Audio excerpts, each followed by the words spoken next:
சென்னை மயிலாப்பூர்ல இருக்கக்கூடிய கபாலீஸ்வரர் கோவிலோட வரலாறு உங்களில் எத்தனை பேருக்கு தெரியும்? 1000 ஆண்டுகளாக தெய்வீக சக்தியோட நிற்கக்கூடிய கபாலீஸ்வரர் கோவில் பற்றி தான் நம்ம இந்த ஒரு வீடியோவில் பார்க்க போகிறோம். வீடியோக்குள்ளே போகிறதுக்கு முன்னாடி என்னோட சேனலை சப்ஸ்கிரைப் பண்ணிட்டு பாருங்க. அப்படியே உங்களுக்கு சிவன் பிடிக்கும் அப்படின்னா ஓம் நமச்சிவாய அப்படின்னு சொல்லிட்டு கமெண்ட் பண்ணுங்க. சென்னைனாவே ஆடம்பரம், பிஸ்னஸ், டிராஃபிக் இப்படி தான் நம்ம எல்லாருமே நினைப்போம். ஆனால் இந்த நகரத்தில் உள்ள மக்களோட இதயத்தில் கிட்டத்தட்ட 1000 ஆண்டுகளாக ஒரு தெய்வீக சக்தி இருக்கு. அதுதான் மயிலாப்பூர் கபாலீஸ்வரர் கோவில். இந்த கோவிலில் நடந்திருக்கக்கூடிய அதிசயங்களை கேட்டிங்கன்னா உங்கள் உடம்பே சிலிர்த்து போகும். அப்படி பழமையான வரலாறு நிறைந்தது தான் இந்த ஒரு கோவில். மயிலாப்பூர் கபாலீஸ்வரர் கோவில் பல்லவ அரசர்கள் 7ஆம் நூற்றாண்டில் கட்டியிருக்காங்க. ஆனால் இந்த கோவிலோட கதை அதையும் விட பழமையானது அப்படின்னு சொல்லப்படுது. சங்க இலக்கிய காலத்திலே மயிலாப்பூர் இருந்ததா சான்றுகள் கூட இருக்கிறதா சொல்கிறாங்க. 2000 ஆண்டுகளுக்கு மேலாக இந்த இடம் சிவன் தங்கிய இடம் அப்படின்னு சொல்லப்படுது. இந்த கோவிலில் இருக்கக்கூடிய ஒரு அதிசயமான புராணம் என்ன அப்படின்னு பார்த்தீங்கன்னா, ஒரு நாள் பார்வதி தேவியோட காதில் இருக்கக்கூடிய அந்த காதணியை ஒரு மீன் விழுங்கினதாகவும், அந்த மீனை பிடிச்சதுக்கு அப்புறமா அதிலிருந்து கபாலீஸ்வரர் அருள் உருவமாக வெளிப்பட்டார்னு சொல்லப்படுது. இந்த ஒரு கோவிலில் கற்பகம் அம்பாள் சன்னதி கூட இருக்கிறதா சொல்லப்படுது. அம்பாளோட முகம்தான் அன்பு, கைகள் தான் அருள், அவங்களோட இதயம் தான் நம்பிக்கை. செல்வம், நல்ல குடும்ப வாழ்க்கை இது எல்லாமே வேணும் அப்படின்னு சொல்லிட்டு வேண்டிக்கிறவங்களுக்கு அவங்க வேண்டுதல் எல்லாமே நிறைவேறுது அப்படின்னு சொல்கிறாங்க.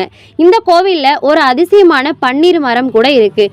இந்த ஒரு மரத்தை நம்ம எங்கேயுமே அதிகமாக பார்க்க முடியாது. ரொம்பவும் ஒரு அரிதான மரம் அப்படின்னு சொல்லப்படுது. இந்த பன்னீர் மரத்துக்கு கீழே தான் சிவபெருமான் கற்பகம் அம்பாளுக்கு உபதேசம் கொடுத்தார் அப்படிங்கிற கதை கூட இருக்கிறதா மக்கள் எல்லாரும் சொல்றாங்க. இந்த மரத்துக்கு கீழே நின்று சந்தோஷம், நிச்சயதார்த்தம், குழந்தை பேர் வேண்டி பிரார்த்தனை பண்ணிக்கிட்டோம் அப்படின்னா எல்லாமே கட்டாயம் நிறைவேறும் அப்படின்னு சொல்லுவாங்க. புராண கதைகள் படி இந்த கபாலீஸ்வரர் கோவிலுக்கு அடியில் ஒரு பழமையான சிவாலயம் இருக்கிறதா எல்லாருமே சொல்கிறாங்க. பெரிய வெள்ளத்தில் கூட இந்த சிவாலயம் எந்த ஒரு பாதிப்புமே இல்லாமல் பாதுகாப்பாக இருந்ததாக கதைகளில் சொல்லப்பட்டிருக்கு. இந்த இடத்துல சிவனோட சக்தி இருக்கிறதுனால தான் இப்படியெல்லாம் நடந்தது அப்படின்னு மக்கள் எல்லாருமே நம்புகிறாங்க. இந்த கோவிலோட ராஜ கோபுரத்தில் கிட்டத்தட்ட 162 சிற்பத்திற்கும் மேலே இருக்கிறதா சொல்லப்படுது. ஒவ்வொரு சிற்பங்களுமே ஒரு சைவ புராணத்தை குறிக்கிறதாகவும் சொல்கிறாங்க.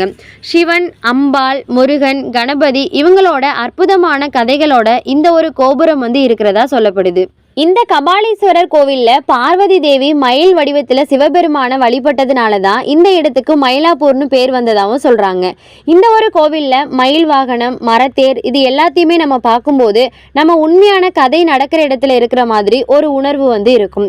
இந்த கபாலீஸ்வரர் கோவிலில் இருக்கக்கூடிய மரத்தேர் நம்ம தமிழ்நாட்டோட மிக பழமையான தேர் அப்படின்னு சொல்லப்படுது. ஆண்டுதோறும் இங்கே நடக்கிற பங்குனி திருவிழாவில் இந்த தேர் நகரும் போது வானத்தில் ஒரு தெய்வீக ஓசை கேட்கும் அப்படின்னு சொல்லிட்டு பக்தர்கள் எல்லாருமே சொல்றாங்க. இந்த கோவில் தேரோட அபிஷேகத்துக்கு பயன்படுத்தக்கூடிய அந்த புனித நீர் எத்தனை ஆண்டுகளா இருந்தாலும் நிறம் மாறாம எந்த ஒரு வாடையுமே வராம அப்படியே இருக்கிறதா சொல்றாங்க. விஞ்ஞானத்தால கூட இந்த ஒரு விஷயம் எப்படி நடக்குது அப்படின்னு சொல்லிட்டு எந்த ஒரு விளக்கமுமே கொடுக்க முடியாத ஒரு அதிசயமா தான் இருக்கு. இந்த கோவில்ல இருக்கக்கூடிய கபாலீஸ்வரர் ஞானம் தரக்கூடியவர்.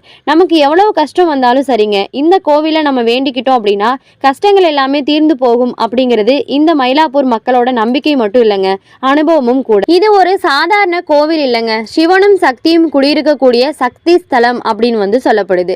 இந்த மாதிரி அதிசயமான ஆன்மீக ரகசியங்கள் எல்லாம் தெரிஞ்சுக்கணும்னா மறந்துடாம என்னோட சேனலை சப்ஸ்கிரைப் பண்ணி வச்சுக்கோங்க. அப்படியே மறந்துடாம பக்கத்தில் இருக்க பெல் ஐக்கானையும் கிளிக் பண்ணி வச்சுக்கோங்க. அப்பதான் நான் போடுற எல்லா வீடியோவும் உங்களுக்கு நோட்டிஃபிகேஷன்ல உடனே காட்டும்.